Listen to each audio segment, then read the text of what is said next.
সিলেটে দ্বিতীয় টেস্ট সামনে রেখে লাক্কাতুরায় পাকিস্তান দলের অনুশীলন। দুপুরে মাঠে নামবে বাংলাদেশ দল।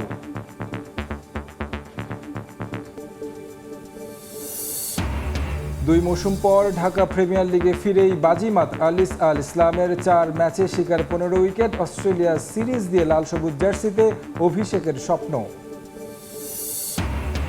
মালদ্বীপে 4 জাতি টুর্নামেন্টের জন্য ইংল্যান্ড প্রবাসী তানিম সালিককে পাচ্ছে বাফুফে। রোনাল্ড সুলিভানকে পেতে এখনও চেষ্টা চালিয়ে যাচ্ছে বাফুফে।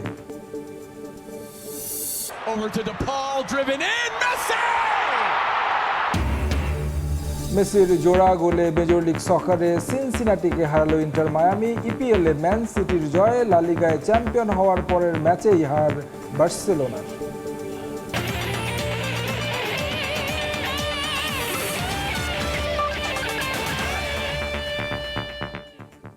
বিশ্বের নানা প্রান্তের খেলাধুলার খবর জানিয়ে দেব আমি তারেক হাসান শিমুল। শুরুতেই ক্রিকেট প্রসঙ্গ। সিলেটে সিরিজের দ্বিতীয় টেস্ট সামনে রেখে অনুশীলন করেছে পাকিস্তান ক্রিকেট দল। কিছুক্ষণ পর মাঠে নামবে বাংলাদেশ। কাল দুপুরে সিলেটে পৌঁছায় পাকিস্তান ক্রিকেট দল। সারাদিন বিশ্রামে কাটিয়ে আজ মাঠের অনুশীলন শুরু করেছে মেন ইন গ্রিন। সিলেটে প্রথমবারের মতো কোনো ফরম্যাটের ম্যাচ খেলবে পাকিস্তান। বিপিএলে বিভিন্ন ফ্র্যাঞ্চাইজির হয়ে খেললেও জাতীয় দল এই প্রথম খেলবে লাক্কাতুরায়। ঢাকা টেস্ট হেরে ব্যাকফুটে শান মাসুদের দল। ইনজুরির জন্য মিরপুরে খেলতে পারেননি বাবর আজম। সিলেট টেস্টে তার খেলা নিয়ে এখন পর্যন্ত আনুষ্ঠানিকভাবে কিছু জানায়নি টিম ম্যানেজমেন্ট।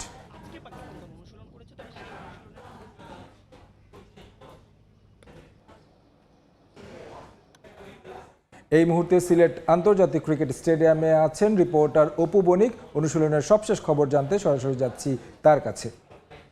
অপু, দেখুন, সিলেটের যে আবহাওয়া চলছে এই আবহাওয়ার মধ্য দিয়ে কিন্তু সিলেটের দ্বিতীয় টেস্টের বল মাঠে গড়াবে 16 তারিখ থেকে। এবং আজকের যদি কথা বলি, এই সিলেটের গতকালকে পাকিস্তান দল এবং বাংলাদেশ দুটি দলই কিন্তু এসে পৌঁছেছে এবং সকালের দিকে পাকিস্তান দল কিন্তু তারা খুব বেশ প্রফুল্লভাবেই কিন্তু মাঠে তাদের যে অনুশীলন ছিল সেই অনুশীলনটি তারা করেছে।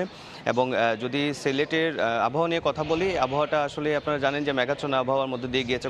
কালকেও বৃষ্টি ছিল এবং যেহেতু গ্রিন টপ উইকেট রয়েছে, আমরা আজকে উইকেটের কথা যদি বলি, এখানে কিছুটা আমরা ঘাস লক্ষ্য করেছি। তো সেই জায়গা থেকে হাতে আরও একদিন সময় আছে এবং সেই পিচটি কিন্তু ওইভাবেই কিন্তু তৈরি করছে। এবং এখানে আমরা যতটুকু দেখেছি যে পরিমাণ ঘাস রয়েছে, তো সেভাবে যদি থাকে তো সেই ক্ষেত্রে আসলে পেসাররা ভালো কিছু করতে পারবে। এবং পাকিস্তানের কথা যদি বলি, পাকিস্তান প্রথমবারের মতো সিলেটের এই লাক্কাতুরা স্টেডিয়ামটাতে খেলবে। তো সেই ক্ষেত্রে তাদের এই উইকেট বলেন এবং সব কিছু মিলিয়ে আসলে তাদের ওই রকম কোনো ধারণা নেই। তারা চেষ্টা করবে যে আসলে গত যে ম্যাচে টেস্ট সিরিজে তারা হেরেছে, তো সেই ক্ষেত্রে এই হার থেকে কিন্তু বের হয়ে আসার তারা চেষ্টা করবে। এবং বাবর আজমের যেহেতু একটা ইনজুরি হয়েছে, তো সেই জায়গা থেকে আসলে এই দ্বিতীয় টেস্টে তাকে ফেরানোর জন্য কিন্তু দল চেষ্টা করছে। তো সিলেট আন্তর্জাতিক ক্রিকেট স্টেডিয়াম থেকে এই ছিল আমার কাছে বাংলাদেশ ভার্সেস পাকিস্তানের আজকের প্রথম দিনের অনুশীলনের একদম সর্বশেষ খবরাখবর। সিলেট আন্তর্জাতিক ক্রিকেট স্টেডিয়াম থেকে আমাদের সঙ্গে যুক্ত হয়েছিলেন সহকর্মী অপু বণিক। তিনি জানাচ্ছিলেন বাংলাদেশ এবং পাকিস্তান দলের দ্বিতীয় টেস্টের প্রস্তুতি প্রসঙ্গে। বাংলাদেশের কাছে ঢাকা টেস্ট হেরে নিজ দেশে চরম সমালোচনার মাঝে পাকিস্তান ক্রিকেট দল। সামাজিক মাধ্যমে সাবেক ক্রিকেটার থেকে শুরু করে কন্টেন্ট ক্রিয়েটররা ক্ষোভ প্রকাশ করে তৈরি করছেন ভিডিও। বাংলাদেশের কাছে এই হার পাকিস্তানের মর্যাদার ধুলোই মিশিয়ে দিয়েছে বলে মন্তব্য করেছেন আহমেদ শেহজাদ। পাকিস্তানের কৌশল ও সামর্থ্য নিয়ে প্রশ্ন তুলেছেন সাবেক অধিনায়ক রমিজ রাজা। স্ট্যাম্প মাইকে লিটন দাসের কথাগুলো নিয়ে পাকিস্তানের ক্রীড়াঙ্গনে তোলপাড়। প্রথমবারের মতো বাংলাদেশের মাটিতে টেস্ট হারের যন্ত্রণা বাড়িয়ে দিয়েছেন এলকেডি। বলেছেন রিজওয়ান বড় শট খেলবে না, শট খেলতে গিয়ে আউট হলে পাকিস্তানেই তাকে ঢুকতে দেবে না। আর এতেই চটেছেন পাকিস্তানি সমর্থকরা। সামাজিক যোগাযোগ মাধ্যমে কন্টেন্ট বানিয়ে লিটনকে শাসাচ্ছেন, কটু কথা বলছেন অনেকেই। তবে এর মাঝে যৌক্তিক আলোচনা সমালোচনাও রয়েছে। 15 টেস্টে 11টিতে হারা শান মাসুদের নেতৃত্ব, সিনিয়রদের দায়িত্বজ্ঞান, ব্যাটিং ইউনিটের শট সিলেকশন, বোলারদের সক্ষমতা নিয়ে প্রশ্ন তুলেছেন দেশটির সাবেক খেলোয়াড় ও ক্রিকেট জ্ঞান সম্পন্ন দর্শক। আবার বদলে যাওয়া বাংলাদেশ দলকে ভাসাচ্ছেন প্রশংসায়। কঠিন পরিস্থিতিতে ক্রিকেটারদের মাঝে হতাশা কাজ করছে, তারা ভুলের পুনরাবৃত্তি করছে, তাদের কৌশল আর সামর্থ্য নিয়েও প্রশ্ন তোলার জায়গা রয়েছে। ঢাকা টেস্টে শেষের রোমাঞ্চের হিরো নাহিদ রানা। চাঁপাইনবাবগঞ্জ এক্সপ্রেসের পেস সুইংয়ে ধরাশায়ী পাকিস্তান। তবে 2 ইনিংসে রান পাওয়া নাজমুল হোসেন শান্তর হাতে উঠেছে ম্যাচ সেরার পুরস্কার। আবার দায়িত্বশীল ব্যাটিংয়ের জন্য ইলেকট্রিক বাইক পুরস্কার পেয়েছেন মমিনুল হক। পাকিস্তানি সাবেক ক্রিকেটার বাসিত আলীর মতে রানার হাতে ওঠা উচিত ছিল পুরস্কার। ক্রিকেটীয় হিসেবে শান্ত ম্যাচ সেরা, কিন্তু আমার দৃষ্টিতে সেরা নাহিদ রানা। সে আমাকে ওয়াসিম ওয়াকার ভাই আর শোয়েবের কথা মনে করে দিয়েছে। তারেক হাসান শিমুল, সময় সংবাদ। 2 মৌসুম পর ঢাকা প্রিমিয়ার লিগে ফিরেই জাত চেনাচ্ছেন আলিস আল ইসলাম। হ্যাট্রিক সহ গাজী গ্রুপ ক্রিকেটার্সের বিপক্ষে মাত্র 21 রান খরচায় তুলে নিয়েছেন 6 উইকেট। 4 ম্যাচে এই মিস্ট্রি স্পিনারের শিকার 15টি। জাতীয় দল নিয়ে আপাতত ভাবতে চাচ্ছেন না আলিস, সব মনোযোগ ডিপিএলে। তবে নির্বাচকরা চাইলে অস্ট্রেলিয়া সিরিজ দিয়ে আরাধ্যের অভিষেকে প্রস্তুত 29 পেরোনো এই বোলার।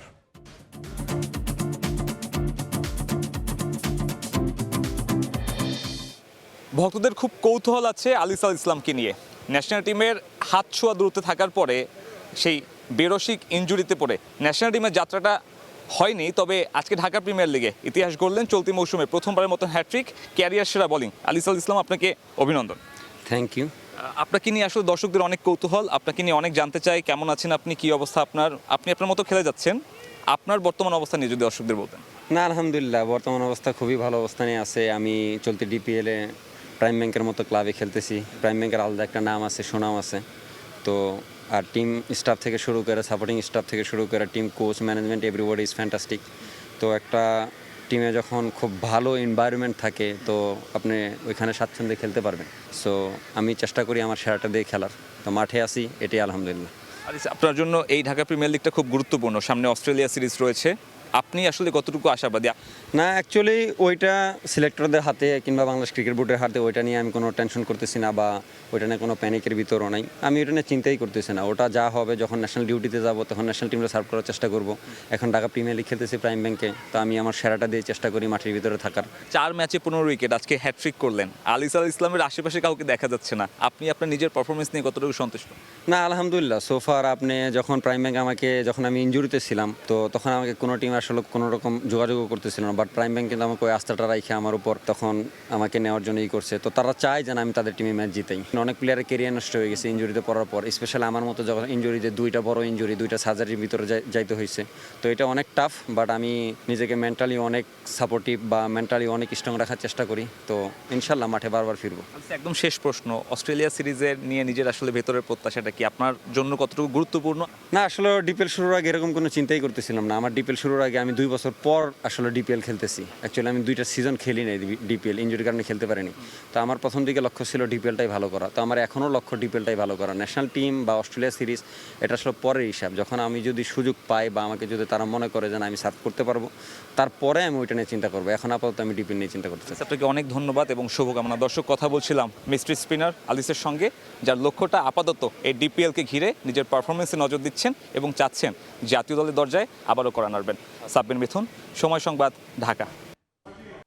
মালদ্বীপে 4 জাতি টুর্নামেন্টের জন্য প্রবাসী ফুটবলারদের মধ্যে তানিন সালিকের খেলার বিষয়ে নিশ্চয়তা পেয়েছে বাফুফে।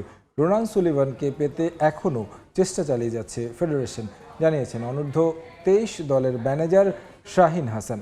দেশি ফুটবলারদের মধ্যে যারা লিগে পারফর্ম করছে তাদের নিয়েই স্কোয়াড সাজানো হবে বলে জানান তিনি।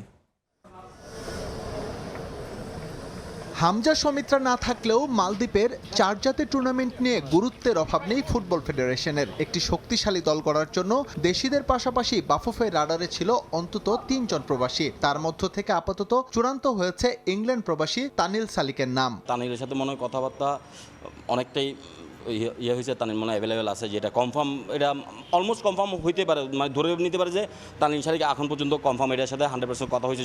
টিম ম্যানেজমেন্টের পরিকল্পনায় ছিলেন অনূর্ধ্ব 20 সাফে আলো ছড়ানো রোনান সুলিভান। তবে ক্লাব এবং একাডেমিক ব্যস্ততার জন্য এখনও তার বিষয়টি চূড়ান্ত নয়। যদিও এই ফরওয়ার্ডকে পেতে শেষ মুহূর্ত পর্যন্ত অপেক্ষা করতে চায় বাফুফে। প্রবাসী প্লেয়ার যারা আছে ওদের তো ধরেন থাকে এক জায়গায়, ওদের অনেক একাডেমিক লেভেলের কাজ থাকে বা যে ক্লাবে খেলে ওই ক্লাবের একটা ইস্যুজ আছে। ওরা আবার এই খেলার পাশাপাশি ওদের পড়ালেখাটারও একটা প্রাধান্য দেয় বা ওদের ফ্যামিলির একটা ব্যাপার আছে। ওইসব ব্যাপার নিয়ে ওনাদের সাথে কথা হচ্ছে, হয়তোবা আমরা আজকে কালকের মধ্যে ওদের ডিসিশনটা জানতে পারবো। লিগে পারফর্ম করা অনেক ফুটবলার হাভিয়ার কাবরেরা যুগে ব্রাত্য ছিলেন জাতীয় দলে, এবার সে বলয় ভাঙতে চায় টিম ম্যানেজমেন্ট। চলমান লিগে যাদের performance up to the mark তাদেরই দলের সুযোগ দেওয়া হবে বলে জানান ম্যানেজার। লিগে যারা ভালো খেলতেছে, তরুণ বা বয়সও হোক, সেটা কোনো ব্যাপার না, বয়স আর তরুণ না, যারা ভালো পারফর্ম করছে তাদেরকে নিয়ে আমাদের এই টিমটা সাজানো হচ্ছে। আগে হয়তো একটা টিম থাকার জন্য অনেকে যাইতে পারে, এখন দুইটা টিম হওয়ার জন্য অনেকে যাইতে পারছে। এই জিনিসটা অনেকটা আক্ষেপ গোছাবে এই সবার। 4 জাতীয় টুর্নামেন্টের জন্য দেশি ফুটবলারদের নিয়ে 32 জনের প্রাথমিক তালিকা তৈরি করেছে বাফুফে। 24 মে থেকে শুরু হবে ক্যাম্প। এসএম ইকবাল, সময় সংবাদ, ঢাকা। খেলার সময় আরও থাকছে বাফুফের পেশাদার লীগ কমিটির সঙ্গে এএফসি প্রতিনিধি দলের বৈঠক। লীগের মান উন্নয়নে বাফুফেকে এএফসির নানা পরামর্শ দেওয়া হবে, আলাদা গাইডলাইন। ইউরোপিয়ান ক্লাব ফুটবলের খবর। শিরোপা উদযাপনের পরের ম্যাচে হোঁচট খেল বার্সেলোনা। লা লিগায় রেলিগেশন অঞ্চলে থাকা লাভেস্কের কাছে 1-0 গোলে হেরেছে ব্লুগ্রানারা। অন্যদিকে ইপিএলে ক্রিস্টাল প্যালেসকে 3-0 গোলে হারিয়েছে। লিগের স্বপ্ন বাঁচিয়ে রেখেছে ম্যানচেস্টার সিটি। প্রতিপক্ষের মাঠে সুবিধা করতে পারেনি বার্সা। লেভানডস্কি, দানি ওলমোর একাদশে থাকলেও আলাভেসের পোস্টে পুরো 90 মিনিটে একটা শটও নিতে পারেনি হ্যান্সি ফ্লিকের দল। প্রথমার্ধের যোগ করার সময় ইব্রাহিম দিয়াবাতের গোলে এগিয়ে যায় আলাভেস। ম্যাচের শেষ পর্যন্ত সেই লিড ধরে রেখে জয় নিশ্চিত করে ক্লাবটি।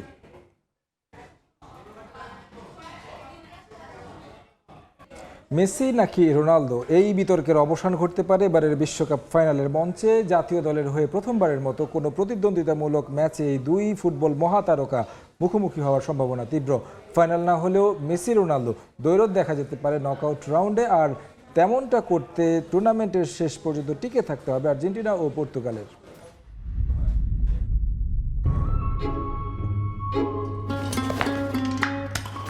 মেসি নাকি রোনালদো, সর্বকালের সেরা ফুটবলারকে এ নিয়ে তর্ক বিতর্কের শেষ নেই। প্রশ্নের উত্তর মিলতে পারে এবারের ফিফা বিশ্বকাপে, যেখানে জাতীয় দলের জার্সিতে প্রথমবারের মতো কোনো প্রতিদ্বন্দ্বিতামূলক ম্যাচে মুখোমুখি হবার প্রবল সম্ভাবনা এই দুই মহাতারকার। অন্তত কোনো অঘটন না ঘটলে এমন সমীকরণ অবশ্যম্ভাবী। আর সে লড়াইয়ের মঞ্চটা ডু অর ডাই, অর্থাৎ 2026 বিশ্বকাপে উত্তর পাওয়া যাবে আরাধ্যের গোট ডিবেটের। গ্রুপ জেতে আর্জেন্টিনা, পাশের গ্রুপ কেতে অবস্থান পর্তুগালের। প্রত্যাশা অনুযায়ী দুই দলেরই উচিত গ্রুপ চ্যাম্পিয়ন হয়ে পরের রাউন্ডে ওঠা। আর তেমনটা হলে কোয়ার্টার ফাইনালে মুখোমুখি হবে আর্জেন্টিনা ও পর্তুগাল। যে গ্রুপ লিডার হলে রাউন্ড অফ 32-তে আর্জেন্টিনার সম্ভাব্য প্রতিপক্ষ এইচ গ্রুপের রানার্স আপ। এরপর ডি আর জি গ্রুপের রানার্স আপের মধ্যে জয়ী দল খেলবে আলবিসেলেস্তাদের বিপক্ষে। পর্তুগালের জন্য অবশ্য কোয়ার্টার ফাইনালে ওঠার রাস্তাটা অপেক্ষাকৃত কিছুটা সহজ।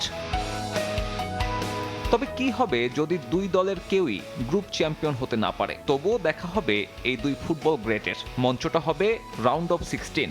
যদিও তেমনটা করতে আলবিসেলেস্তাদের পেরোতে হবে স্প্যানিশ বাধা। অন্য পাশে পর্তুগালের পরীক্ষা নেবে ইংল্যান্ড কিংবা ক্রোয়েশিয়া। ফাইনালের মঞ্চে এই দুই দলের সাক্ষাতের একটাই উপায়, গ্রুপ রাউন্ডে কোনো এক দলকে হতে হবে রানার্স আপ। কে গ্রুপে কলম্বিয়ার মতো দল থাকায় হোঁচট খাবার সুযোগ আছে পর্তুগিজদের। আর তেমনটা হলেই ফুটবল প্রেমীদের পোয়া বারো। অবশ্য এমন আরাধ্যের ফাইনাল পেতে দুই দলকেই পাড়ি দিতে হবে নকআউট পর্বের সবগুলো ম্যাচ। কাজটা কঠিন, তবে শুধুমাত্র এই সমীকরণেই নিউ জার্সির ফাইনালে মুখোমুখি হতে পারে আর্জেন্টিনা ও পর্তুগাল। ক্লাব ফুটবলে 37 বার দেখা হয়েছে মেসি রোনালদোর। জাতীয় দলের জার্সিতে 2 ম্যাচ, যদিও সে দুটোই ছিল ফ্রেন্ডলি। বিশ্বকাপ ফাইনালে এ দুজনের দেখা হলে উত্তর পাওয়া যাবে ওই গোট ডিবেটের। 2026 বিশ্বকাপ ছাড়িয়ে যাবে অতীতের সব আসরকে। সাব্বির মিথুন, সময় সংবাদ। আবারও স্বাগত খেলার সময়। বাফুফের পেশাদার লীগ আরও কিভাবে ভালো করা যায় এই বিষয়ে পরামর্শ দিয়েছে এফসি। লীগ কমিটির সঙ্গে বৈঠকে এই পরামর্শ দেয় বাংলাদেশ সফরে আসা এশিয়ান ফুটবল কনফেডারেশনের প্রতিনিধি দল। এজন্য তারা একটি গাইডলাইন দেবে বলেও জানিয়েছে বাফুফে। যদিও বিএফএল এবং বিসিএল আয়োজন নিয়ে এএফসি প্রশংসা করেছে বলে জানায় বাফুফে। আমাদের প্রফেশনাল লিগ বিএফএল এবং বিসিএল আগামীতে কিভাবে ইমপ্রুভ করা যায়, লিগ কিভাবে আরও ভালো করা যায় সে বিষয়ে তারা ওই উদ্দেশ্য করেই তারা এসেছেন। আমাদের যে সমস্ত ক্ষেত্রে ত্রুটি আছে, ভুল ত্রুটি আছে, সেগুলো ক্ষেত্রে হয়তো তারা গাইডলাইন দেবে। আমাদের যেভাবে লিগ চলে, যেভাবে ক্লাব চলে, বিসিএল এর ক্লাবগুলোর বর্ণনা দেওয়া হয়েছে। আর আমরা এখন যে প্রফেশনাল লিগ কমিটির যে মিটিংটা করলাম, আমাদের যে ফর্মুলা, তারা অনেক সন্তুষ্ট হয়েছে। খেলার সময় শীর্ষ সংবাদগুলো জানিয়ে দিচ্ছি আরেকবার। সিলেটে দ্বিতীয় টেস্ট সামনে রেখে লাখাতুরায় পাকিস্তান দলের অনুশীলন, দুপুরে মাঠে নামবে বাংলাদেশ দল।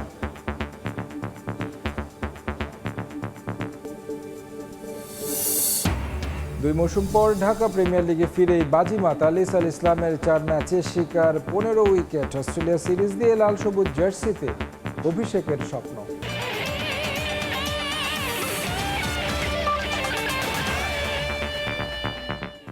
এই ছিল খেলার সময়ের পর দুপুরের সময়, সঙ্গে থাকবেন আলিশা ইসলাম। ধন্যবাদ শিমুল। দুপুরের সময় নিয়ে আসছি কিছুক্ষণ পর, সঙ্গে থাকুন সময়।